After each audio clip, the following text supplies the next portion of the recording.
Vincent was a famous hunter in the region, known for his vast experience, muscular build, and sharp senses.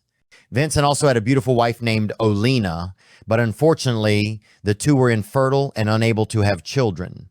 A few years ago, on a quiet night, Vincent continuously heard faint cries coming from the stable. At first, he thought it was some wild animal. But when he brought an axe and went to investigate, Vincent was astonished to find a child, fair-skinned with blonde hair, wrapped in a cloth lying in the middle of the stable. Several years passed, and the child grew up with blonde hair, blue eyes, incredibly beautiful and adorable. The boy was named Rian Shirone, and he is the protagonist of our story. Vincent and Olena always treated him as their own son. Every day when Vincent went to the forest, he would take Shirone along. While Vincent chopped wood, Shirone would eagerly read the magical books of Matcham that Vincent had bought for him. Their family was warm and loving, but the children in the village didn't seem to like Shirone much. The reason was simple. He was always engrossed in his books, and besides, he was very skinny and delicate, almost like a girl, unlike the tall, muscular Vincent. The gossiping women in the village often whispered that Shirone was a child that Vincent and his wife had picked up from somewhere. And of course, the village children knew about it too, even though it was true that Shirone was an adopted child. However, Vincent couldn't accept the rumors and gossip about the child he cherished so much. He always felt that it was his fault that Shirone was distanced from the other children in the village. Of course, he couldn't just go up and slap each of them. So, to ease the guilt in his heart, he could only take his son out and about frequently to broaden his horizons. The next morning, Vincent took his son to the city of Chris, in the outskirts of the Tormia kingdom. It was Shirone's first time visiting the city. The lavish and bustling atmosphere overwhelmed him. Vincent still had a few things to take care of. So, he had the carriage stop in front of a fruit shop owned by an acquaintance named Martin and told his son to stay there until he returned. Although Shirone was usually very well behaved, this was his first time in the city. Therefore, Vincent repeatedly warned his son not to go into any dark alleys or run into any nobles before driving off. Shirone stayed near the fruit stall, trying to prove his worth by helping Martin arrange the goods. Martin seemed surprised that a rural child like him could read, and on top of that, he appeared very smart and quick-witted. While Martin was busy admiring this beautiful child, Shirone suddenly asked curiously, "Mr. Martin, do you know magic?" "Magic? What do you mean by that?" "No, I mean magic," Shirone said eagerly, pulling out the large magical book that Vincent had bought for him. Martin chuckled. As children were indeed children every, one of them loved the high and mighty things like dragons, heroes, and wizards. But seeing Shirone's eager eyes, Martin couldn't bear to disappoint him, so he pointed toward a nearby alley. "I don't know much about magic, but over there are plenty of books about it." Shirone immediately looked in the direction Martin pointed, his eyes lighting up. Behind the alley was a large bookstore. With Martin's permission, he quickly ran toward it. However, when he entered the bookstore, Shirone was stopped by the arrogant shopkeeper. She wouldn't let him touch any of the books on the shelves, claiming that these expensive books weren't meant for poor people like him.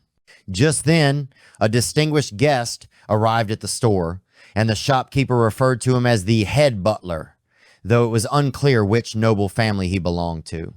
While the shopkeeper was busy attending to him, Shirone quickly flipped through a few books on the shelf and discovered that the content inside wasn't all that interesting. Shirone sluggishly left the store, walking along when he saw a man carrying a crate of books pass by. Shirone, being an avid book lover, couldn't resist and ran after him. What shocked him right after was that the man simply dumped the crate of books into a pile of trash. "So this is where my father gets books for me." Shirone stood frozen for a few seconds.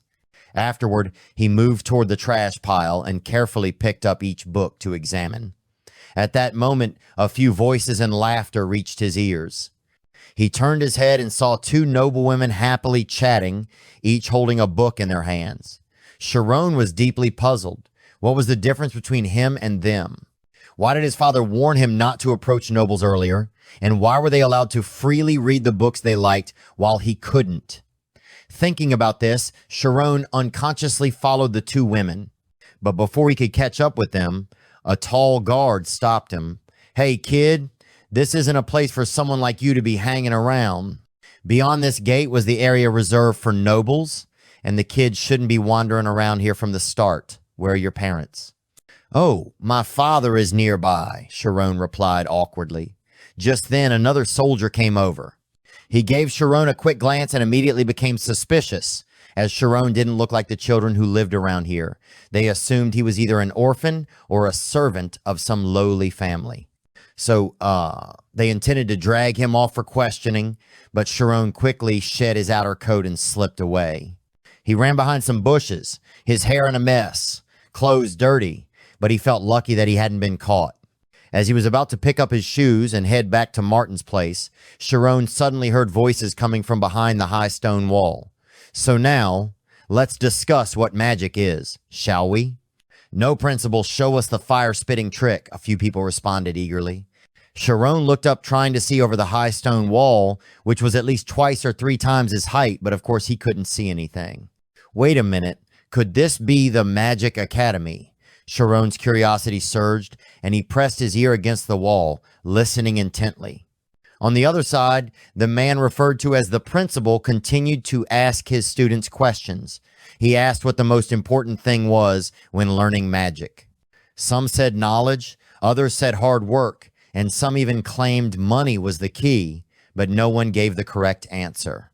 Shirone strained to listen carefully, and finally, he heard the principal's answer.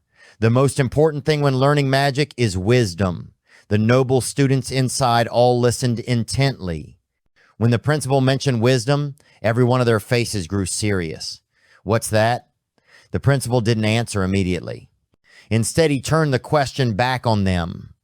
"Is there anyone here who doesn't know what 1 + 1 equals? Who doesn't know that? It's 2, of course." The students answered in unison. "So, can anyone explain why 1 + 1 = 2? The principal asked again. The students exchanged glances, but no one could answer. "The strange feeling you have right now is wisdom," the principal continued. "There was a time when people didn't know that 1 + 1 = 2. Many scholars worked hard just to prove it, but even without solid evidence, we still understand that 1 + 1 = 2, right? That's because it's a rule that has always existed in the world. That's also why we don't need to learn it, because we automatically understand and accept it. Magic is the same. From the very beginning, it has existed in this world. We can perceive and accept it with our own wisdom. That's why wisdom is more important than knowledge and hard work." The principal explained everything in one go, and the children in the academy still hadn't fully processed what he had said. But Shirone, eavesdropping outside, felt his heart pounding in his chest. The most important thing when learning magic wasn't money or noble status, but wisdom. So, a child like him could also become a great wizard, right? Thinking about this, Shirone felt both excited and nervous. His heart nearly leapt out of his chest when he heard the principal's voice calling out, "The child behind the wall, I want to hear your thoughts." Shirone jumped, startled. He hadn't expected to be noticed through such a thick wall. Should he run away or answer the question, especially with him looking so dirty right now? Shirone feared that the principal and the children inside might be just like the bookstore owner or the two guards, looking down on him for being poor and shabby. But then Shirone thought that if he let this opportunity slip away, he would regret it for the rest of his life. And so, driven by some great force, Shirone began to climb the wall with his small body, step by step. His appearance was indeed shabby, but his eyes were bright with determination. Shirone saw the principal of the Magic Academy sitting under a tree with a few children. The principal's demeanor was very kind, nothing like the bookstore owner or the guards. As soon as he saw Shirone, the principal spoke first. "Hello there. Are you here to play with me?" The noble principal, named Mirhi Alpheus, was a 4th-level mage and also the founder of the Alpheus Magic Academy. Shirone used all his strength to jump down from the wall and then walked toward them step by step. The children sitting around Alpheus were all from noble families, well-dressed and neat, in stark contrast to Shirone. A few of them, upon seeing his appearance, immediately recognized that he was just a commoner and bluntly told him to leave. Principal Alpheus was different. "It's all right, come here. Was there something about what this old man said that caught your attention?" The kind demeanor of Principal Alpheus made Shirone feel much less self-conscious. Though he was quite shy, he dared to speak out about his desire. I want to see magic. I've only seen it in books, but I've never witnessed it in person." Before Alpheus could respond, the students gathered around him all spoke up in unison. They called Shirone a liar, questioning how a commoner could possibly read books. Shirone knew that he had no standing here, so he lowered his head deeply and pleaded, "Please, just show me any magic. I just want to see it with my own eyes." Alpheus chuckled. "Ha ha, it's simple. I'll show you a spell that can create wind." As soon as he finished speaking, a strong gust of wind blew, lifting Shirone up into the air. It wasn't just Shirone. The children surrounding the principal were also blown into the air, but they all seemed to be enjoying it, while Shirone was both scared and confused. After reaching a certain height, he and the other children began to fall. While they all appeared to be thrilled, Shirone's heart was pounding from fear. This was the first time he had ever experienced free fall, especially from such a terrifying height. Shirone felt like he was about to crash, so he tightly shut his eyes. After what seemed like a long while, Shirone no longer heard the howling wind in his ears, only the giggles of the other children. Now, he dared to open his eyes, only to see that he was floating just about 1 meter above the ground. The Magic Academy students teased him for being so scared. As for Principal Alpheus, he couldn't hold back and burst into a hearty laugh at the sight. "How do you feel? That's magic," Principal Alpheus said, as Shirone safely landed on the ground, though his heart was still pounding with fear. Learning magic was like this. It was so profound, beyond the understanding that the book had given him. "Where does magic come from, Principal?" Shirone, still shaken from the psychological shock, asked nervously. Alpheus stroked his long beard, seemingly trying to find a simple example to explain it to him. But Shirone, too eager, urged him, "Please tell me the truth." His voice was rather loud, and anyone nearby would think Shirone was being rude to the principal. The noble students around were stunned. No one had ever dared to speak to Alpheus like that, not even the teachers at the academy. The noble students thought that Alpheus would lose his temper and punish Shirone. But when they saw the intelligent look on Shirone's face and the gleam in his eyes, Alpheus couldn't bring himself to get angry. "Ha ha, since you're so eager to know, I'll explain it in a more complicated way," Alpheus said, stroking his beard. He then began to explain to Shirone what magic truly was. It was something beyond the ordinary. In other words, it was a mental expansion, a way to explore the truths of the world. It was something unreal, but perhaps because of that, it was closer to the truth, right? Shirone suddenly asked, "So, is that why magic is closer to the truth?" Alpheus couldn't hide his excitement, because what Shirone had just said was something even the noble students here hadn't realized. "Did you read that in a book?" "No, but I saw the similarities between many books. A lot of the ideas of great people were once considered absurd and were avoided. But in the end, they all had to accept that those ideas were new truths that had been discovered. Then the truth is actually hidden within those seemingly absurd things." "That's what I thought," Shirone said. Alpheus nodded repeatedly as he listened to him. It seemed like he was very pleased with this intelligent child. Despite his difficult circumstances, Shirone still made an effort to absorb and sift through the limited information he had to understand the issue at hand. He was just frustrated that he was a commoner and, no matter what, couldn't compare to the noble children. To help Shirone understand more about magic, Alpheus called over a pink-haired girl named Shuaman and asked her to enter the spiritual realm. Then he pulled a handful of coins out of his pocket and asked Shuaman to guess how many coins he was holding. Shuaman didn't need to think for a second, directly answering with the number 6. And the surprising part was that her answer was completely correct. Shirone was astonished, and his mind was flooded with a million questions of why. Alpheus could already guess what Shirone was thinking, so he explained right away. When a mage concentrates, their mind becomes sharp enough to perceive everything around them. Even more advanced mages can count the number of leaves on a tree from a great distance. This is called the state of heightened mental sensitivity, or the spiritual realm. Alpheus explained, continuing to shuffle the coins in his hand. This time, Shuaman guessed correctly again. A mage who can enter the spiritual realm perceives the outside world with a supernatural ability, and in the end, they can even dominate reality. It's not just small things like counting coins, but they can sense the entire situation unfolding right before their eyes. This was also the basic skill Alpheus wanted Shirone to achieve if he wanted to become a mage, because not everyone could enter this state of the spiritual realm. First, you need to feel yourself. Try practicing in a quiet place. Then clear away all the wandering thoughts in your mind. Once you do that, a new world will be opened up for you to explore. Do you understand what I mean? So if I can't feel myself, I won't be able to control my thoughts, right? Shirone asked again. Alpheus was continuously surprised by Shirone's questions.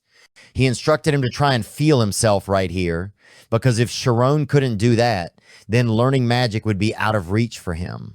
But what exactly is the self? Shirone began to search for an answer to that question.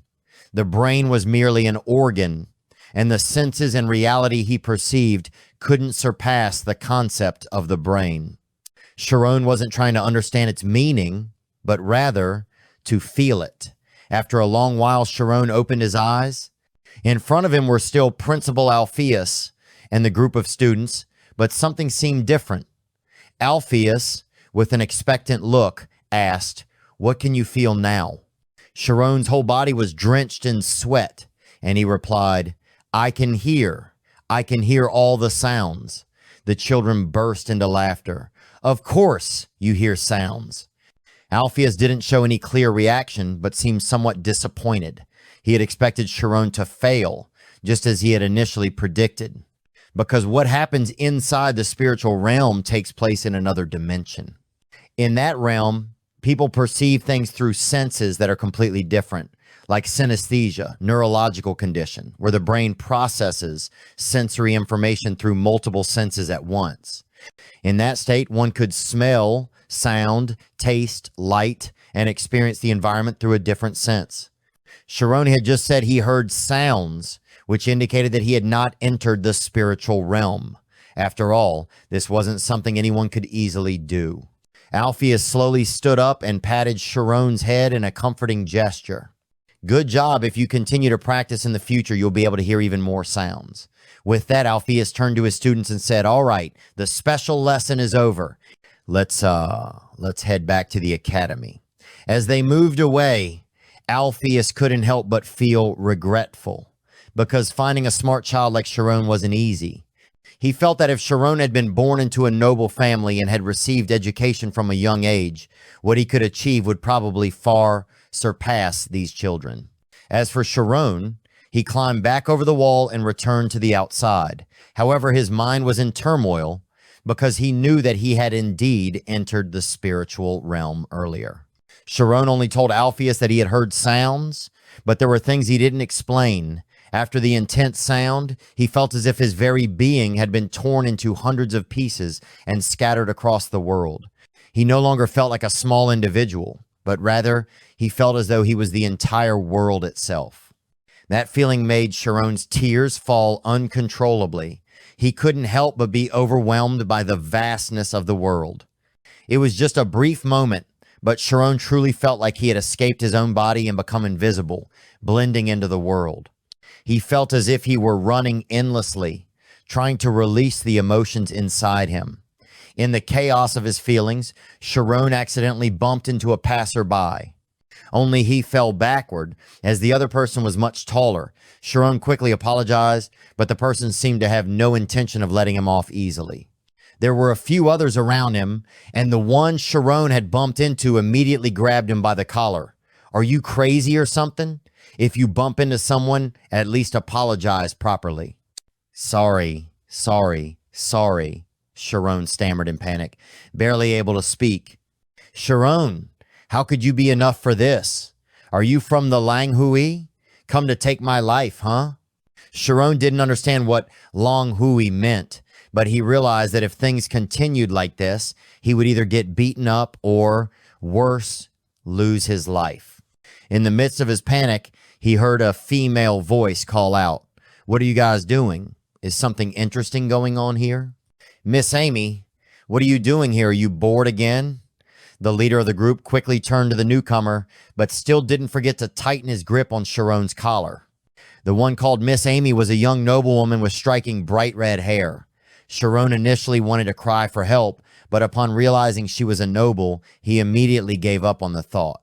As for the group of thugs, after a brief exchange with Amy, they turned back to their original matter, no longer paying attention to Shirone. First, Shirone took a full knee to the stomach. He immediately collapsed to the ground, his whole body trembling from the pain. The fact that these bullies were picking on a small child like Shirone didn't make them feel ashamed at all. Instead, it seemed to excite them. The group turned back to him, continually using vulgar language to provoke Shirone, even making cruel remarks about his parents.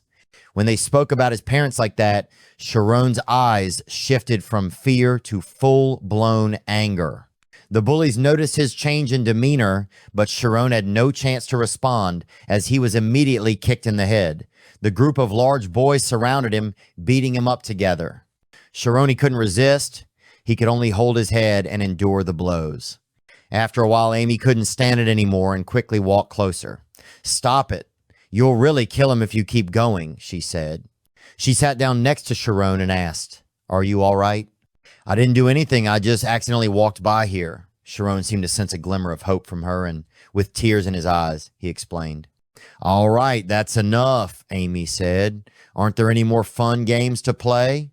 Shirone, who had thought he was about to be saved, was stunned when the seemingly elegant girl turned out to be even more cruel than the thugs. In her eyes, Shirone was nothing more than a toy. "We were planning to beat him up and then sell him to the village to the south. He's just a commoner, so there's nothing to worry about," one of the thugs suggested. Shirone immediately fell into despair. He began to regret not staying where he was with Mr. Mangoon. If they truly planned to sell him, would he ever see his parents again in his lifetime? Amy stared at Shirone for a long while with a judgmental look in her eyes, then suddenly smiled in a twisted manner.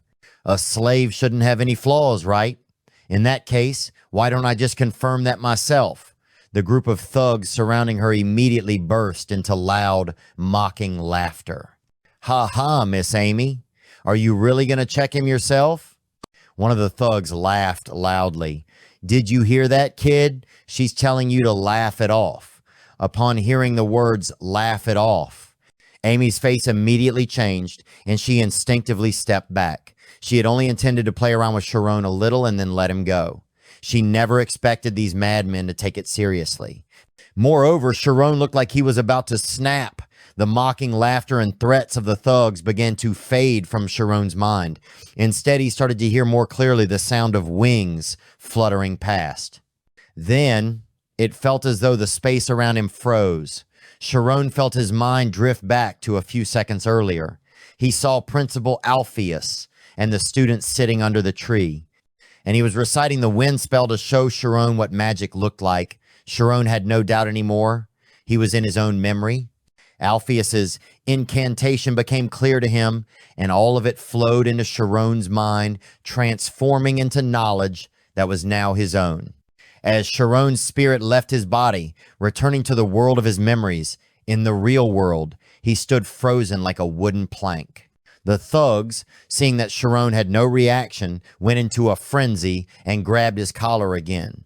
"Hey, you little brat, are you broken or something? Do you think I'm playing around with you?" Only Amy noticed something was off. She quickly yelled, "Don't do that!" But it was too late. Shirone, relying on the memory he had just accessed, instinctively began to recite the wind spell. Just like Alpheus had done earlier, he created a whirlwind strong enough to lift all the thugs into the air. By the time Shirone regained his senses, they were already beginning to fall. With a height like that, it was no surprise that the thugs landed with broken legs and arms. Shirone had taken down nearly a dozen of the much larger thugs with a single move, but in truth, he had no clear idea how he had done it. "Hey!" Amy shouted and rushed over, momentarily pulling Shirone back to his senses. "What the hell are you? Where did you learn magic? How can a commoner like you possess magic?" At that moment, a few people, drawn by the loud noise, ran over. Amy, feeling uncomfortable with the growing crowd, quickly ran off. Shirone was stunned as he watched her move like a squirrel, darting up to the top of a building before disappearing. But that wasn't what mattered right now. What mattered was that in front of Shirone was a complete mess, and he was sure the newcomers wouldn't give him a chance to explain. Shirone wanted to escape. He couldn't be caught again. So he started running, head down, desperately trying to flee the alley. The first time Shirone stepped outside the village left him with far too many terrifying experiences. He felt that the world was too frightening, and all he wanted was to quickly return to the safety of his parents' embrace. That was all. Meanwhile, Amy had returned to her home. Her family, the Karmas family, was a first-class noble house.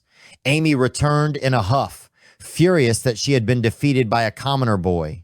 The head of the Karmas family, Shakura, immediately asked her what trouble she had caused now as soon as she saw her daughter return. "Why are you back so early? Didn't you have lessons today?" "I've already learned everything and it wasn't fun at all," Amy answered angrily, before storming off to her room. Shakura could only helplessly give up on trying to deal with his daughter. "Ah, I wonder when you'll finally grow up. Even if you're a genius, you can't be so careless. Otherwise, one day, someone will outsmart you," Shakura said casually, but it seemed like his last comment hit a nerve with Amy. Today, she had indeed been outsmarted, and by a commoner boy, no less. When Shakura saw his daughter suddenly fall silent, he felt uneasy. Normally, if he criticized her like this, Amy would argue back or even get angry. But today was different. She remained quiet for a long while, before suddenly asking a question that was unlike her usual self. "Father, about magic. Do you know anyone at the Magic Academy who could introduce me?" After that stormy experience, Shirone had finally found his father. As soon as Shirone found Vincent, he rushed into his arms, crying as he explained that he had been beaten. The father and son returned to their small village, but Shirone's personality changed drastically after that, and winter had arrived. The next day, when Vincent returned home, he found his wife sitting in the house, knitting. Olena said that Shirone had gone to the woodcutting area to chop more firewood, even though a heavy snowstorm was falling. Feeling uneasy, Vincent decided to go look for him.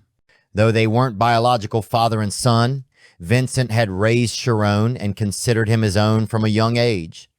With the bond of fatherhood, Vincent could clearly sense the changes in his son after their first trip to the city in the spring.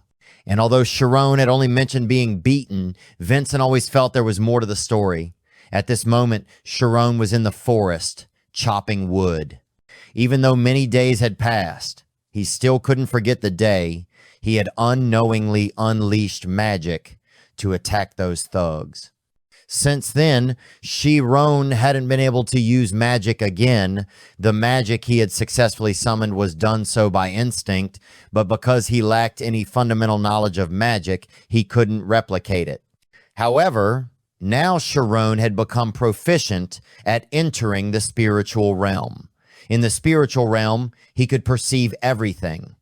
Like right now, he could sense everything related to the tree in front of him, its texture, shape, scent at once. He could even see the weakest point of the tree. This allowed Shirone to swing his axe and bring down a tree that was 5 or 6 times taller than his own body with a single strike. Vincent had witnessed the entire scene. As an experienced hunter, he was certain that what he had just seen was lightning strike, a phenomenon where a single axe strike fells a tree by precisely targeting its weak point. But how could Shirone, such a small and thin child, do something that even a seasoned hunter like Vincent would find difficult? Watching his small son carefully cut through the tree trunk in the freezing winter, Vincent couldn't help but shed tears. Meanwhile, Shirone appeared to be quite excited. This was the first time he had successfully performed the lightning strike after countless attempts at chopping trees, just like when he had successfully summoned magic that day. Shirone knew he wasn't as fortunate as the noble children, but that didn't stop his desire to seek out the foundational knowledge of magic. And tomorrow, the day after, and in the days to come, Shirone would continue practicing these things to feel the magic.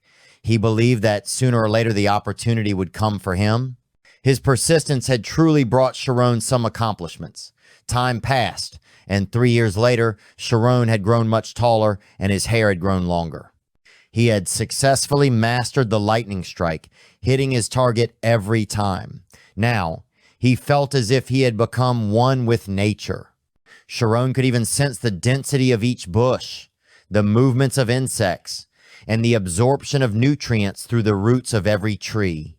But Shirone knew that this was not the end. If he continued practicing, a whole new world would open up to him. Today, he had spent 5 hours meditating in the forest, refining his spiritual realm. After achieving the results he wanted, Shirone picked up the pile of firewood and headed home. On his way back, he spotted 2 white horses. Such precious horses were not something that would typically appear in this remote area. Previously, he had seen a luxurious carriage parked outside his home. He immediately guessed that they had guests. However, when he entered the house, both his father and mother seemed unusually tense, which made Shirone a little worried. "You're back and here. Meet this person," Vincent called out. The owner of the luxurious carriage was the head butler of the Ogent family. He introduced himself as Timiran. Shirone didn't know why this person had come to see him. Although the Ogent family was a high-ranking noble family, second only to the royal family, he still responded politely. Timiran approached, carefully studying Shirone's face and build as if examining a precious item. "Can you read?" he asked. "I learned a little when I was young," Shirone replied. Timiran seemed to ponder for a moment, then nodded before continuing to scrutinize Shirone. "You seem to have been raised well. For the child of a hunter, you can read, and you're quite a well-behaved child, too." Shirone started to feel a little impatient and spoke up. "All right, can you explain what you're here for?"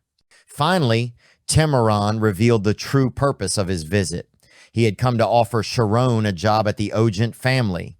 Although Shirone didn't understand why Timiran knew about him, he listened as Timiran continued, "The job is to move a total of 10,000 books out of the main library in the estate. Among them are many important books. This will be done over the course of 2 years. The transportation will be handled by others, but the classification will be done solely by you and me." As soon as Shirone heard the words library, his heart began to race. Moreover, it was the library of the Ogent family. It would surely contain all kinds of important knowledge for a mage. However, Timiran continued, "the only ones who know about this are your family. If even a single book gets leaked or the news about this gets out, both you and your family's lives will be in danger." At that moment, Shirone understood why his parents had been so worried. Naturally, because this task was so dangerous, the Ogent family had agreed to pay a huge sum. It was an amount that Vincent could never earn in his entire lifetime. However, Vincent wasn't so desperate for money that he would be willing to sell his precious son. He had agreed to Timiran's offer so that his son could have access to the library of the Ogent family to freely read as he wished. The money offered was truly enormous, which made it worthwhile for him to care for his son over the past few years. Timiran seemed quite pleased with Shirone and turned to speak to Vincent.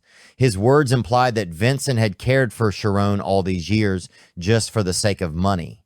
Vincent immediately stood up, slamming his hand on the table. "I'm not doing this for money. I just want Shirone to be able to fulfill his dreams," he said firmly. Timiran suddenly burst into mocking laughter. "Ha ha! Why are you overthinking it? You think the boy will have a career? Stop dreaming. If you're not doing this for money, then what reason do you have for begging me to choose your son?" His voice dripped with sarcasm as he believed that Vincent was only making a fuss because Shirone could read. He remembered that when Shirone was young, Olena had taught him a few words just for fun. Who would have thought that by the age of 6, Shirone would start reading books on his own to learn? Vincent still vividly remembered how obedient and adorable Shirone had been back then. But more than anything, Shirone was a smart child, Every time Vincent looked into his beautiful, delicate eyes or saw him engrossed in his books, he couldn't help but wonder if his adopted son might be of noble descent. And if Shirone had been raised by a noble family instead of a hunter's family like theirs, would his life have turned out better? Throughout all those years, Vincent struggled with this internal conflict. On one hand, he wanted to keep Shirone to himself, raising him to become a hunter, someone who chopped wood just like he did. But whenever he saw Shirone spending hours in the forest diligently chopping wood, Vincent felt a deep discomfort in his heart. It was for this reason that Vincent was the one to approach Timoran after hearing that the Ogent family was looking for a literate child from a common family. All Vincent wanted was for Shirone to go there and read the books he desired. So he came to Timoran, begging and pleading for the opportunity. But to Vincent's surprise, this man with an arrogant attitude believed that he was trying to sell his son for money. This accusation made Vincent truly angry. I don't want any money. If I knew you would look at me like that, I wouldn't have come to beg you in the first place. Now get out of my house immediately. Timoran, too, was a man of pride. Having been rejected so bluntly, he rolled up his sleeves and prepared to leave. But just as he was about to step out the door, Shirone quickly called him back. You're saying you'll take this job, no matter how dangerous it is or how much it might make Timoran look down on my family? Are you serious? Timoran asked, his voice serious. I haven't been clear with you. Just know that even the smallest rumor could cost you your life. Even so, Shirone remained firm in his decision. He assured Timoran that he could keep his mouth shut in any situation, and if anything went wrong, he would not hold any grudges against Timoran or the Ogent family. Seeing the young man's determination, Timoran no longer tried to persuade him otherwise. He stated that a carriage would come to pick Shirone up within a week. During that time, if Shirone changed his mind, it would be fine. But once Shirone stepped foot inside the Ogent estate, he would not be allowed to leave until the job was complete.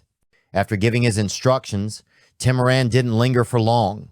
Left alone with his family, Vincent turned to his son and asked, Shirone, why did you agree to such a request? Those bastards only need someone to die in their place. This is my fault, and I'll take responsibility. You should refuse right now. Vincent's face was covered in tears. And at that moment, Shirone began to cry as well. But his tears weren't from blaming Vincent for pushing him into the fire. Instead, they were tears of gratitude for the great gift his father had given him. Because stepping into the Ogent family's library and reading the priceless magical books, there was an opportunity that Shirone had never even dared to dream of in his entire life. Father, thank you so much. Shirone cried, but there was a bright smile on his face. Vincent quickly pulled him into an embrace, constantly comforting him. Don't worry, Shirone, and remember to come back safe. I promise they won't harm a single hair on our family, Vincent said. At that moment, Vincent truly didn't know if his actions were right or wrong. Olena couldn't hold back her tears either, deeply worried for their son. But if Shirone had made up his mind to go, then neither of them could stop him. A week later, Timoran kept his promise and sent someone to pick up Shirone. After Vincent signed an agreement, they hurriedly escorted him into the carriage. The carriage door closed, and it began to roll forward. Shirone quickly entered his spiritual realm. He could see Vincent and Olena holding each other, crying miserably. In his subconscious, Shirone wanted to reach out to them, but in the end, his reason made him pull his hand back. That's right, this opportunity was a double-edged sword. Although the job at the Ogent family was dangerous, it would also provide Shirone with many things, and he would no longer hesitate to step back. As for the Ogent family, their main estate was located in the city of Greece, within the kingdom of Tormia, quite far from the capital Bazooka. Ogent was a family of warriors, often training skilled swordsmen. The former head of the family had been a third-level swordsman. The current head of the Ogent family was Bishop Ogent, a fourth-level knight. In short, they had the power to influence the forces within the city. After an undetermined amount of time, the carriage arrived in front of the Ogent estate. This was Shirone's first time stepping into a noble family, and not just any noble family, but a second-tier noble house, one of the most powerful forces in the kingdom. The magnificent, grand scene before him left him utterly in awe. The two attendants in charge led Shirone to the administrative room, which also served as the butler's quarters and would be where Shirone stayed for the next 2 years. Tamaran was already waiting for him. Without giving Shirone any time to rest, he immediately took him to the family's grand library to explain the tasks that Shirone would be responsible for.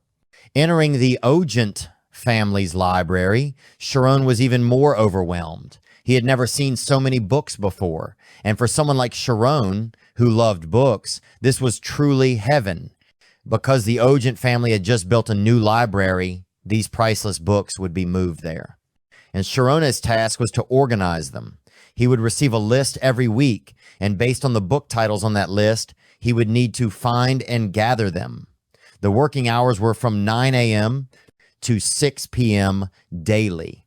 Outside of those hours, Shirone was allowed to rest, but he was not permitted to go outside and was not allowed to enter the estate unless given permission. Tamaran, being the head butler, would be busier than others. But aside from him, there were other butlers who would teach Shirone the proper etiquette when entering this noble household. "Do you have any questions?" Tamaran asked. Shirone was still processing all the information Tamaran had just given him. He realized this was truly an opportunity worth taking a risk for. "When do I start?" Shirone asked in return. "Tomorrow," Tamaran replied. The next morning, Shirone donned a brand new butler uniform, took the book list, and headed to the grand library.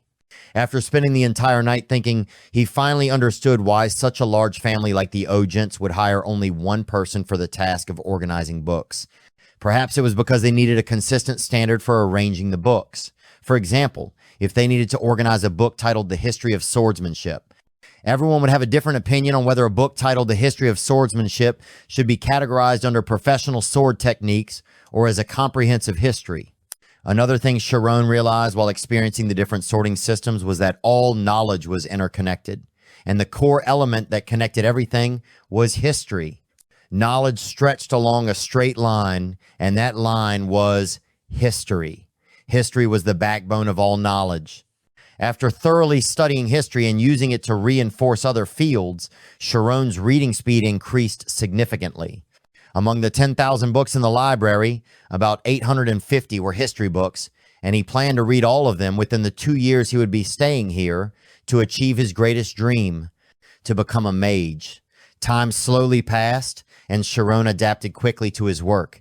That evening, while reading a book in the library, Shirone heard footsteps. Tamaran and a deputy butler arrived.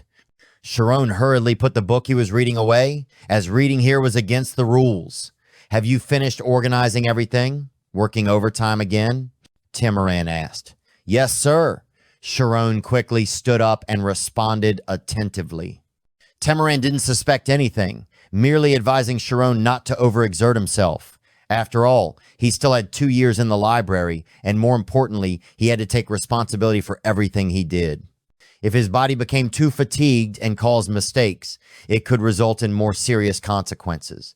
After leaving a new list of tasks, Tamaran began to leave.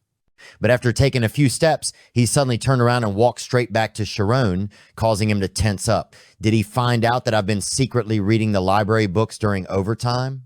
Shirone thought. Fortunately, Tamaran only came over to adjust the bow tie on Shirone's collar. In this library, it's not just the butlers who come, but also the family head and young masters. "Pay attention to your uniform and make sure you don't embarrass the Ogent family," Tamaran reminded him.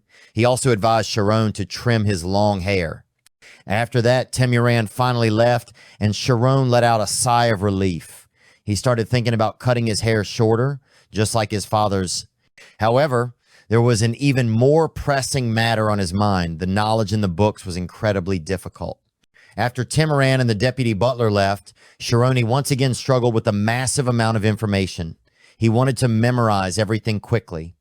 But to access the knowledge in a book at any time, Shirone had to understand each event clearly. So he pushed himself to cram even more words into his mind. But after a long day of work, Shirone soon couldn't resist the overwhelming fatigue and fell asleep, slumped over the desk. When he was deep in sleep, a hand reached out to take the book he had been reading. It was Timiran, who had somehow returned unnoticed. "Really, you're such a fool," Timiran muttered to himself as he clicked his tongue.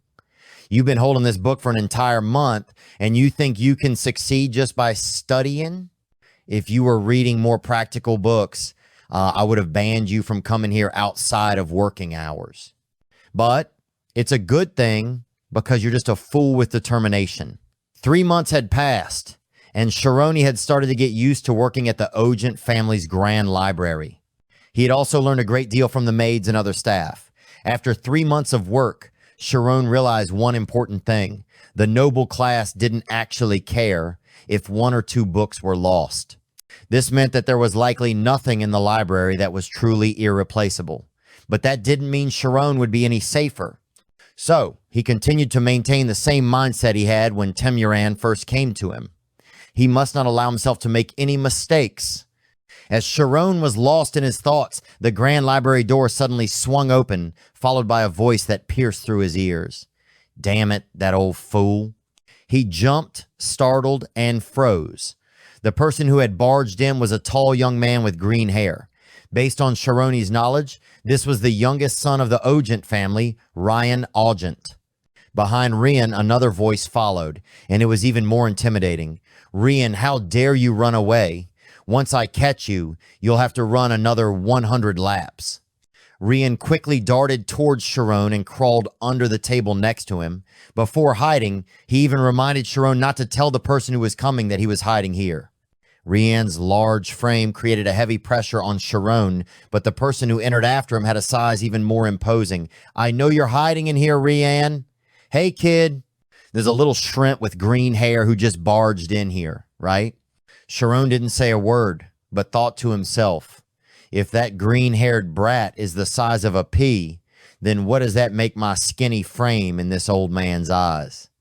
However, as the man was intimidating him, Shirone realized he needed to figure out the identity of this person first. "Pardon me, may I ask who you are?" He inquired politely. "I am a swordsmanship instructor," the stranger replied. "I am the one authorized to beat that little shrimp into the ground." "Got it?" The words "got it" were so forceful that they seemed to pierce Shirone's ears. He felt that if he didn't answer, this man might just take action against him as well. So, despite the youngest son's warnings, Shirone had no choice but to honestly admit that Rian was hiding under the bookshelf next to him. The swordsmanship instructor immediately grabbed Rian by the collar and dragged him out. "Master, this is just a misunderstanding," Rian tried to explain, but the instructor didn't give him a chance. Rian was thrown roughly to the ground by his teacher. After that, the swordsmanship instructor grabbed Rian by the arm and dragged him away. "Follow me, you scoundrel. Skipping training, you need to be taught some discipline," the instructor said, his tone stern. Rian looked utterly miserable. Shirone could clearly see the shape of his mouth as Rian mouthed to him, "You'll pay for this." However, since the swordsmanship instructor held power even greater than the family head, Shirone had no other choice but to watch. After that day, Shirone overheard that the youngest son had been taken to the mountains for training. As a result, no one else came barging into the library and startling him in the following days. During the next days in the Grand Library, Shirone continued to balance his duties while making time to read. The first book he finished took him just 20 days, but after fully understanding it, he read 82 more books in the span of just 4 months. Everything progressed just as Shirone had anticipated.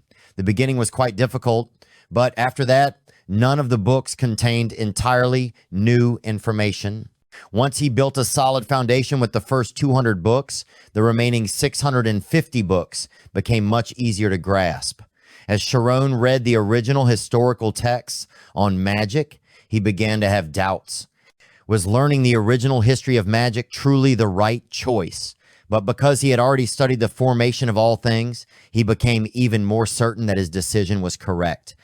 If a scholar creates a theorem, A mage is similar, but they must actualize that theory and apply it in practice. Therefore, a mage is much like a scholar. However, not all scholars are mages, because not everyone can enter the state of divine sensory awareness in consciousness, which is the spiritual realm. Because of this, Shirone gained even more confidence that with his spiritual realm, if he absorbed a large amount of the knowledge transmitted in these books, he might truly become a real mage. He thought the peaceful days would last forever, but one day, Rian returned, furious. "Hey, you bastard, I've crossed through hell to wait for this day." Rian roared, still sporting his green hair, his tall figure, and an ear-piercing voice. Shirone silently broke into a cold sweat. This young master was truly persistent. He had endured such torment on the mountains and yet still held a grudge, even accusing him in the library. Rian was so angry that his teeth chattered together.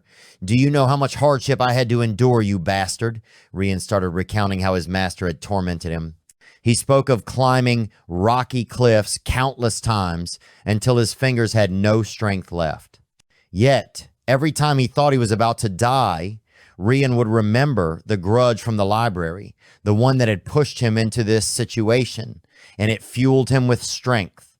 Shirone silently sighed. It seemed that this young master's grudge wasn't just about holding a long-standing grudge. It looked like his anger had been building up over time and had finally reached its peak. "Aren't you going to say anything? I asked for your help and trusted you, but you turned around and reported me to my master. Every time I see a useless bastard like you, it just makes me feel so disappointed," Rian said, grabbing Shirone by the collar. "It's not like that, I only told the truth." Shirone quickly tried to explain. "Don't try to justify yourself. What you should have said is that you didn't follow my request back then," Rian snapped. Shirone silently sighed again. It seemed that reasoning with someone so angry and with overwhelming strength wasn't going to work. "So what should I do, young master?" Shirone asked calmly, surprising Rian with the calmness in his voice. Rian then burst into laughter and dragged Shirone to the training grounds, even though it was the middle of the night. Shirone believed that the other person intended to use a sword to strike him until he was satisfied. He didn't want to waste the opportunity that his parents had risked their lives to secure for him, so he resolved to just lie still and take whatever Rian threw at him. However, after a while of eyeing the collection of weapons on the racks, Rian unexpectedly grabbed a wooden sword and handed it to Shirone. He challenged him to a one-on-one duel. "I'm not as cowardly as you. The price for underestimating me, someone destined to become a great swordsman, is to face the wrath of my sword," Rian said, his voice full of bravado. "How am I cowardly, young master?" Shirone retorted, feeling cornered by Rian's words. Being called a coward pushed him to the edge, and he couldn't hold back anymore. "As a servant in the Ogent family, you should be protecting the Ogent family. But instead, you betrayed me to my master out of fear of getting beaten. Isn't that cowardice?" Rian said, his eyes shifting noticeably, turning sharper and more aggressive. Shirone could clearly feel the change in Rian's gaze, now full of malice. Instinctively, Shirone tightened his grip on the wooden sword in his hand, which was exactly what Rian wanted. Due to the vast difference in skill levels, Rian allowed Shirone to take the first 3 moves. Shirone was extremely nervous. Although it was just a wooden sword and couldn't kill him, the wood was still hard, and if he broke a bone, he would have to go back home and lose this opportunity. In his mind, he kept asking himself what he should do next. After a few seconds of contemplation, Shirone gripped the wooden sword tightly and launched an aggressive attack. But Rian easily dodged the first strike. On the second move, Shirone swung his sword again, but Rian simply blocked it with his own sword. Unlike Shirone, who was clumsy holding the sword, Rian clearly had a solid foundation and overwhelming strength. With a swift push, Rian drove his sword close to Shirone's neck. Shirone had only one chance left to strike. If he failed this time, he would certainly lose. Shirone focused all his mental energy and entered his spiritual realm. In the spiritual realm, Shirone could feel the weakest point on his opponent's sword, just like the times he had successfully performed the lightning strike while chopping wood. After pinpointing the target, Shirone immediately launched his attack. Rian raised his sword in response, even mocking Shirone for his overly dramatic stance. However, when Shirone's sword came down, Rian could no longer laugh. The sword in his hand was immediately shattered into pieces. Rian appeared genuinely shocked, staring at the remnants of his sword for a long time. Shirone's sword had broken as well, but he had succeeded. Rian had allowed him 3 moves, and Shirone used the first to gauge the force, the second to calculate the timing of his opponent's strike, and the third to execute his plan. This was the lightning strike he had been practicing for the past 3 years. "Hey, Rian," Shirone said, his voice calm. "Where did you learn your swordsmanship?" "This isn't swordsmanship, it's just the lightning strike," Shirone answered honestly. "Ah," Rian said, looking confused. Shirone even took the time to explain further. "My father is a hunter, and since I was young, I've been following him up the mountains to chop wood." Because Shirone's physical strength was too weak to chop wood in the usual way, he had devised this technique to make wood cutting easier. The lightning strike was a name given to it by the local woodcutters. The more Rian listened, the more confused he became. How could someone come up with such a powerful move while chopping wood? He had been wielding a sword for 15 years and had just been defeated by the son of a woodcutter. Furthermore, the technique Shirone had just referred to as lightning strike was actually a deadly sword technique, a secret skill of the Ojent family, which Rian's older brother, Rai, had learned when he was only 12. At that time, Rian had been defeated by Rai using this exact technique, and today he was defeated by Shirone using the same skill. "I won't accept this." Rian clenched his fists tightly, unable to contain his anger, and shouted. Seeing Rian's increasingly serious expression, Shirone, who had begun to relax a little, started to feel tense again.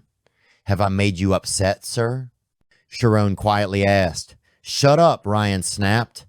Then he drew another sword, this time a real one, and threw it towards Shirone. "Since both of our weapons were destroyed, this fight isn't over yet." "It's fine if you've mastered the deadly sword technique. Then I should treat you accordingly," Rian said. Shirone's heart nearly leapt out of his chest. Please don't tell him that the young master has completely lost his mind and wants to spar with him using a real sword. Fortunately, Rian wasn't insane enough to go that far. The duel with real swords was a serious matter, but he would give Shirone a month to prepare. A month seemed long, but for someone like Shirone, who had no foundation in swordsmanship, it was essentially useless. Shirone held the sword in his hand, his body shaking uncontrollably. If it were a real sword, he could easily lose his life. Shirone didn't want to gamble with his life, so he begged Rian to reconsider, explaining that he had never studied swordsmanship and couldn't possibly fight. But Rian had no intention of taking back his words. "That's why I'm giving you a month. If you can master the deadly sword technique just by chopping wood, then somehow you will manage it," Rian said, "and don't even think about running, because I'm certain I'll surpass you." The sword in Shirone's hand wasn't heavy, but he felt as if it was crushing his heart. After returning to the Grand Library and gathering some information, Shirone finally understood why the young master had reacted so intensely. The members of the Ojent family were known for having 2 distinct hair colors, black and green. The family patriarch, Ojent Bischoff, had black hair and fathered 3 sons and 1 daughter. His eldest son, who also had black hair, was now a 6th-level swordsman. His eldest daughter with green hair had exceptional musical talent, so instead of following the family's swordsmanship tradition, she worked as a musician in the palace. The second son, Ojent Rai, also with black hair, was considered a genius, having mastered the deadly sword technique from the age of 5 to 12. Rian Ojent, however, was thought to be very different from his siblings. The servants in the household all agreed that he was quite talentless, despite having his own instructor. Shirone's mood became incredibly disheartened. He began to regret not allowing Rian to beat him with a wooden sword back then, thinking it would have been better to just comply instead of resisting, which had led to this situation. Rian's pride had been severely wounded. It seemed that he was determined to face Shirone in a duel, believing that only by defeating him could he relieve the heavy psychological burden he was carrying. Shirone even cried from the overwhelming stress. If he were to lose his life in the duel with Rian in the coming month, his parents would undoubtedly be devastated and unable to live in peace. Thinking of his parents, Shirone refused to allow himself to stay defeated. Think, Shirone, you're going to become a mage, he told himself. He silently encouraged himself and then began searching for books in the library. Back when he lived on the mountain, Shirone had been very confident in his own strength. He believed that if he just learned a few defensive techniques, he could surely survive. So, Shirone began to study everything within his reach. Meanwhile, Rian threw himself into training like a madman. His sudden enthusiasm greatly surprised his swordsmanship instructor. Even the one who had always avoided practice was now demanding more intense training methods. The swordsmanship instructor wasn't surprised. He quickly realized that something must have happened to Rian. But Rian simply responded that nothing was wrong. Seeing his determination, the instructor didn't press further and instead began giving him an even more grueling training regimen, much harsher than before. While Rian was drenched in sweat on the training grounds, Shirone was carefully studying the concept of force diagrams. It was considered a simple map of the human body. Just as a mage has a spiritual realm, a swordsman has a force diagram to help them visualize their body. A force diagram could push their limits to the extreme. A person who mastered the force diagram could perfectly control every cell in their body. This was the most crucial element in becoming a swordsman. This aspect was completely different from the spiritual realm that Shirone had opened, but it also intrigued him. Should I try it? Shirone thought to himself. Without hesitating, he closed the book in his hands, shut his eyes, and began to focus on sensing his own body. This was the first step in opening up the force diagram, and it was quite simple, as it was similar to entering the spiritual realm. When opening the spiritual realm, one must erase their sense of self. But when unlocking the force diagram, one must delve deeper into the existence of their own being. In reality, Shirone didn't want to invest all his efforts into the force diagram because it was the complete opposite of the spiritual realm. Instead, he turned his focus to learning a few basic sword techniques, building upon the foundation of his spiritual realm. Shirone reviewed a stack of books on swordsmanship and took them out to the backyard. He began with the most basic techniques, starting with the 8 directions of the sword.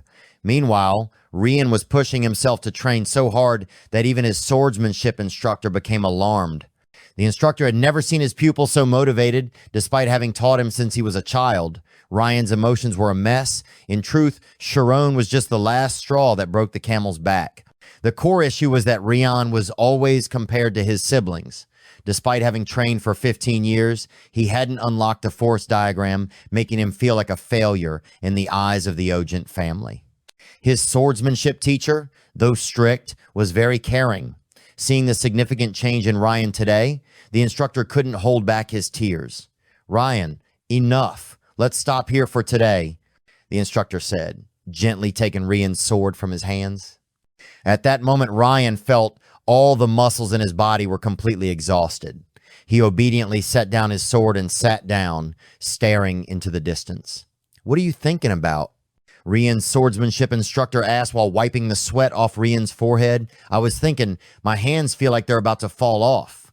Rian replied, his voice tired. "Rian, do you know?" His instructor continued, "I never knew you could push yourself this hard. But I think you've done very well."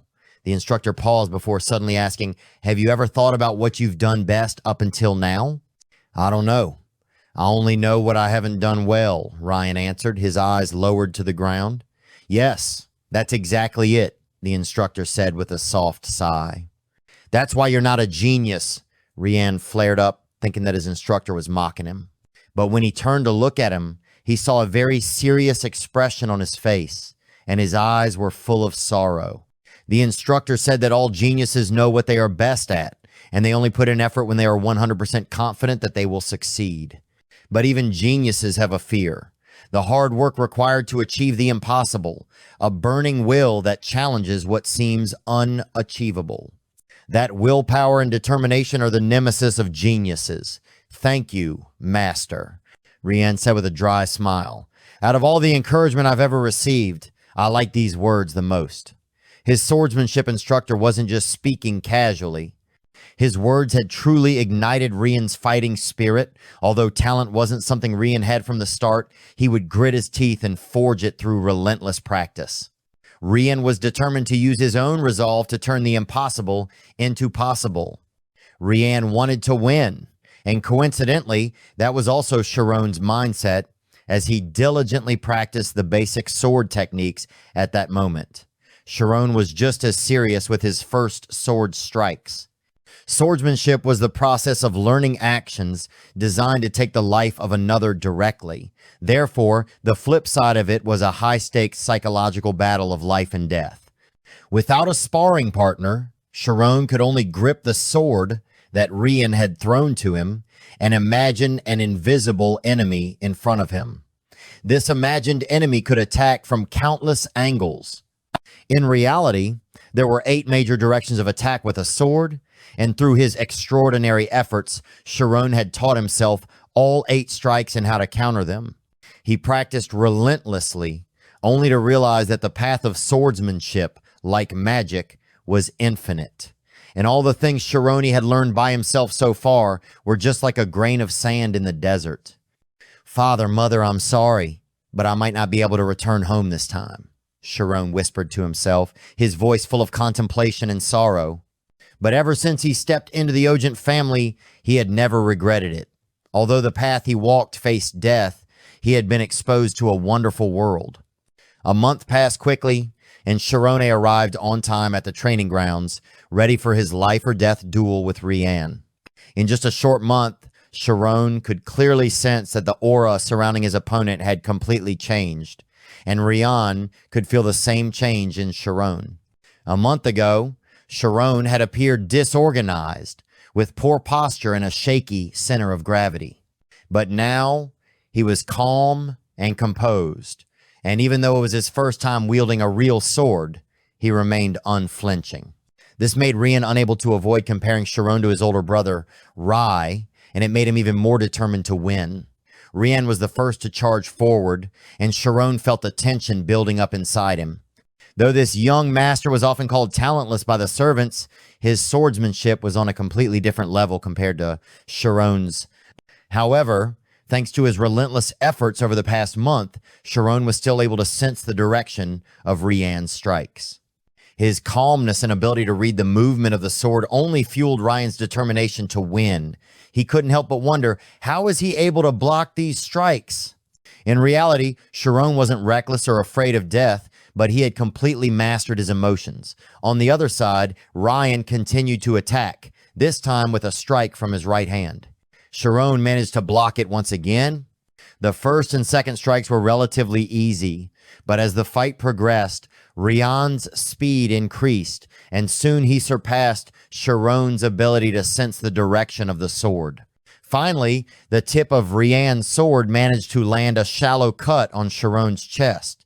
As blood began to flow, Shirone realized he was on the verge of losing. Quickly, he switched tactics, using all his speed to retreat. Along with the pain from the wound on his chest, there was a confusing sense of bewilderment that he couldn't quite explain.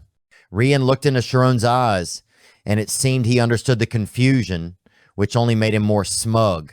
What he had just used was the Ogent family's sword technique to train for the great sword. Each strike was the result of Rian's intense effort, and its power was far greater than that of an ordinary sword technique. After injuring Shirone, Rian became even more driven by bloodlust. At that moment, there was only one target in his mind: to crush Shirone with the full force of his strength.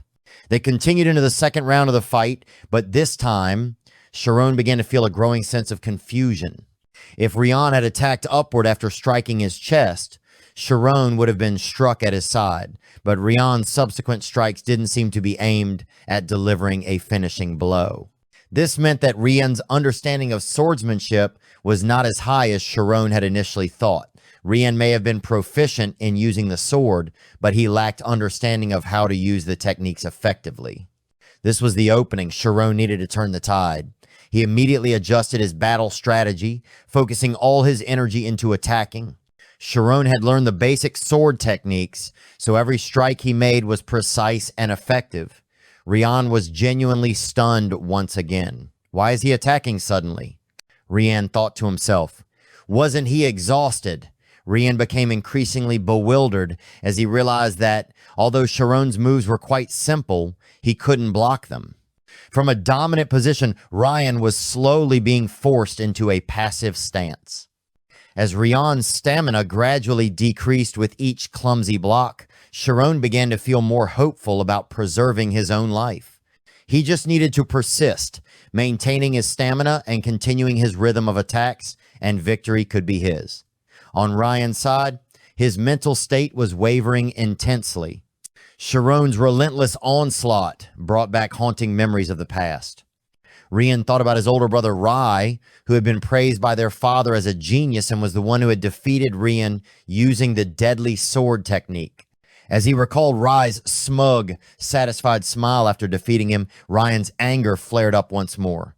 He channeled all that rage into Shirone. The shift in Rian's mindset made Shirone believe that he had finally caused Rian to give up. However, just as that thought crossed his mind, a new problem arose. Rian might have been losing his composure, but the eruption of his anger only made his sword strikes faster. They came so quickly that Shirone could no longer track the direction of the sword completely. In the final strike, Shirone felt as if death itself had come to tap him on the shoulder, but, as expected from the protagonist's natural skill and strength, Shirone refused to give up. Neither of them landed a strike, because Shirone had used his own sword to block Rian's with a powerful, forceful parry. Rian stood there, dazed and confused, while Shirone was left panting heavily, struggling to catch his breath. Rian could clearly see that in that final attack, Shirone had anticipated the direction of his sword, something Rian had not expected at all. In that moment, Shirone changed his grip on the sword in the blink of an eye. Each strike from him moved upward, directly clashing with the downward blows of Rian's sword. With all the remaining strength he had, Shirone defeated Rian by knocking his sword away. Shirone opened his mouth, exhausted, unable to believe that he had actually won. And even though he had won, Shirone still felt very awkward. It was a competition, yes, but the opponent was a noble, and once again he had trampled on Rian's already inflated pride. Shirone couldn't imagine what Rian might do next, and he felt tense, unable to predict how much more furious Rian's next outburst could be. However, this time, Rian didn't get angry. Instead, he lowered his head and muttered 3 words, "I lost." Before Shirone could even process what had just happened, Rian scratched his head and repeated those 3 words several more times in a confused manner. "I lost. You won. Since I lost, even if you decide to take my life, I have no complaints," Rian said, his voice almost resigned. Shirone was somewhat surprised. He hadn't expected Rian to accept defeat so readily, let alone suggest that Shirone could decide his fate. But he was a noble. How could he remain unharmed if I laid a finger on him? "What are you talking about, young master?" Shirone nearly shouted at Rian. "We fought with our lives, and I've admitted that I lost, so you have the right to take my life, don't you?" Rian responded foolishly. "You want to gamble your life on this?" Shirone yelled. "I want to live." Shirone's frustration exploded. "From the beginning, I've thought this fight was nonsense. Why would you pressure me when you're the one who's been avoiding your master just because you didn't want to train?" His anger surged, and Shirone no longer feared anything. He boldly criticized the young master in front of him. Rian didn't back down either. He immediately opened his mouth and fired back with his usual arrogance. "Hold on a second, you bastard. Who should be blaming who here? It's all your fault for being a coward. Even though it was the first time we met and it happened in that situation, you should have respected me." "Respect my ass." Shirone cut him off, his voice tight with frustration. "Have you ever thought about how much you've put me in a difficult position? I've been caught between your father's son and your swordsmanship instructor. If you truly wanted to show respect, you wouldn't have shoved someone like me into such a situation." The more Shirone spoke, the more passionate he became, unleashing all his pent-up frustration at Rian. To be honest, this young master was a total spoiled brat. His desire to challenge Shirone wasn't to put him in a life or death situation. It was about his own pride and status, not about pushing Shirone to the brink of death. Shirone truly thought that he might end up losing his life this time. After venting his frustrations at Rian, Shirone collapsed onto the ground, exhausted. Across from him, Rian, who had just been reprimanded by the household servants, was left speechless. But strangely, he wasn't angry. In the moment of Shirone's outburst, Rian felt the cold, composed warrior he had been facing vanish. In its place stood a young man, not much older than him. And what stood out most to Rian was that, while Shirone surely thought of him as a genius, he didn't mock him the way Rai had. Instead, Shirone had used all his strength to face him, not just to protect himself, but to show respect for his opponent. Because of all this, Rian began to see the young man in front of him in a new light. "Hey, what's your name?" he suddenly asked. "Arian Shirone," Shirone replied politely, unsure of Ryan's intentions. "And I am Ogent Ryan," Ryan said plainly. Shirone once again felt confused. Who didn't know that this green-haired young man was Rian Ogent? The confusion deepened when, out of the blue, Rian extended his hand to help Shirone up, followed by a surprising offer. "Let's be friends." The duel between the two had ended like that. Shirone returned to his work, and in the blink of an eye, a year had passed since he first set foot in the Ogent mansion. Over the course of that year, Shirone had successfully cataloged 7,000 out of the 10,453 books. This result far exceeded expectations, and even someone as critical as Timran couldn't help but leave a word of praise. As the number of books that Shirone needed to classify decreased significantly, his work efficiency also increased. Moreover, his goal of reading all 850 historical books was now down to just 200 remaining.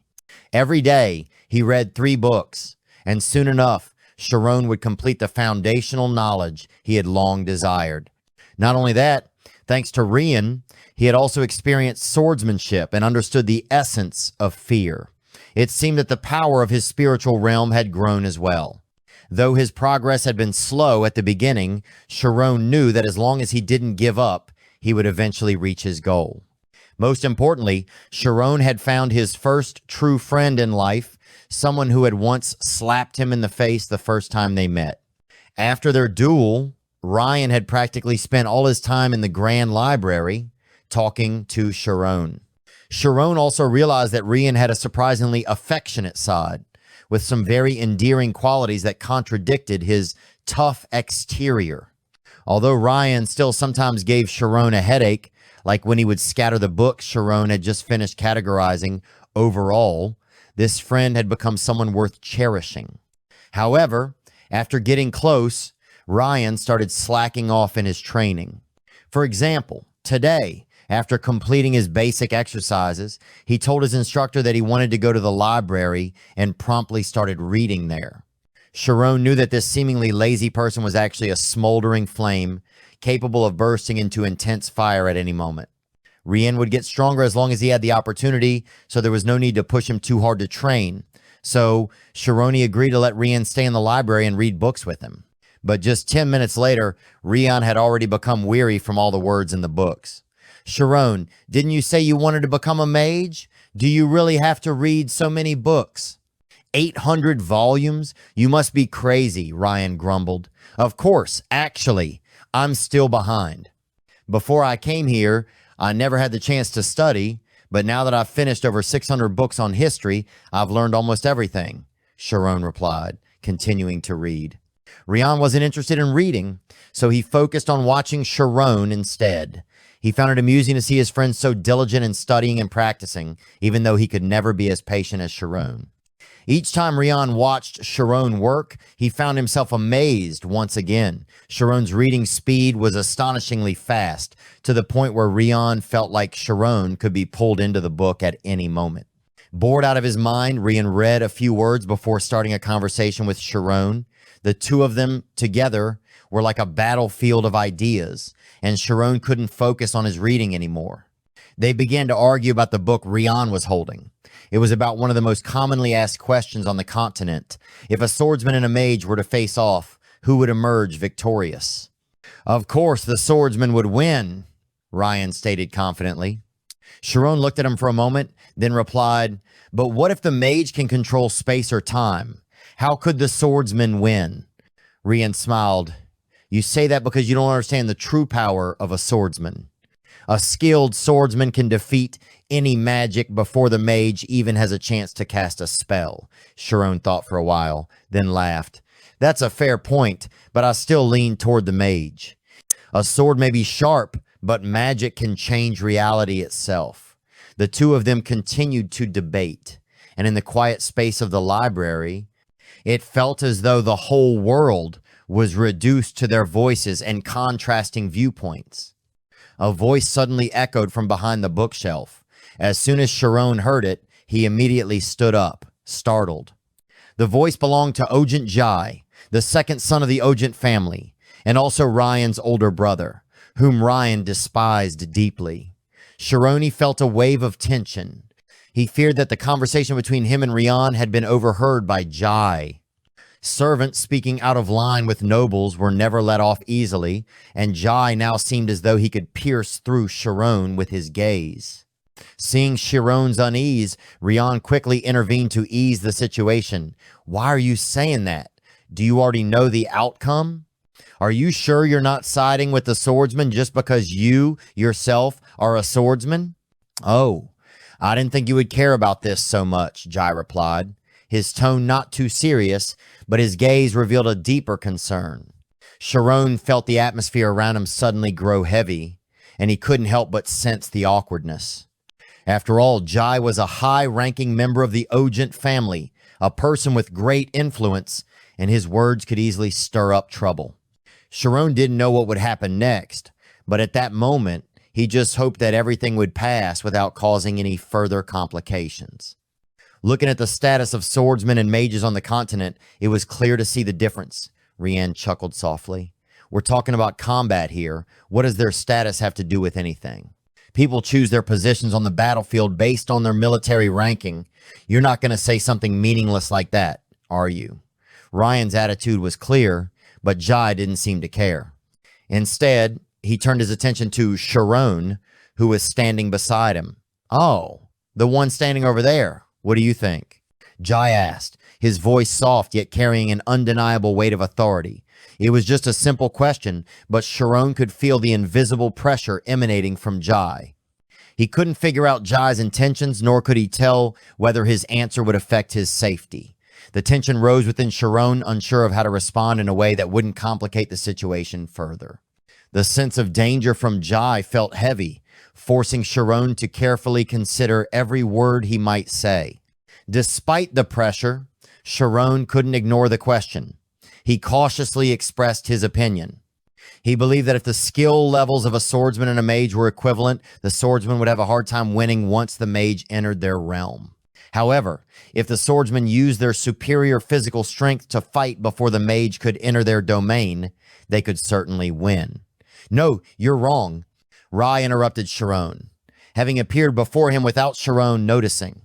Rai, being taller than Shirone, exuded a dominating aura. You're wrong, the mage will lose. As Rai spoke those words, a smug smile appeared on his face, the familiar air of superiority that Rian found so irritating. This attitude from Rai had been present since childhood.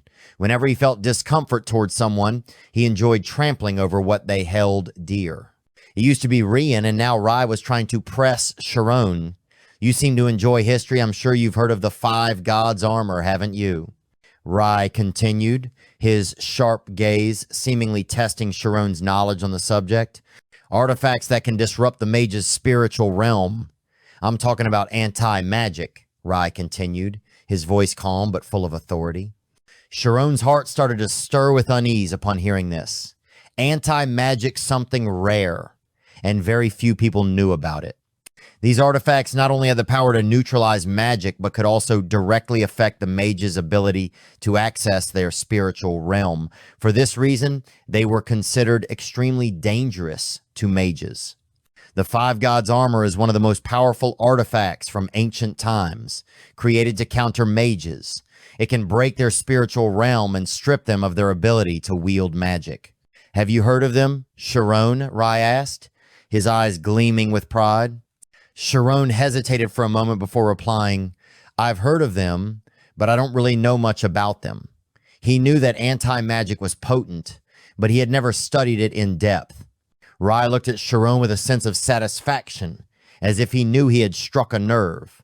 So, you're still lacking in basic knowledge. You definitely won't win if you don't understand things like this. Shirone felt a wave of discomfort, but he didn't show any weakness. After all, he couldn't easily be swayed by words like that.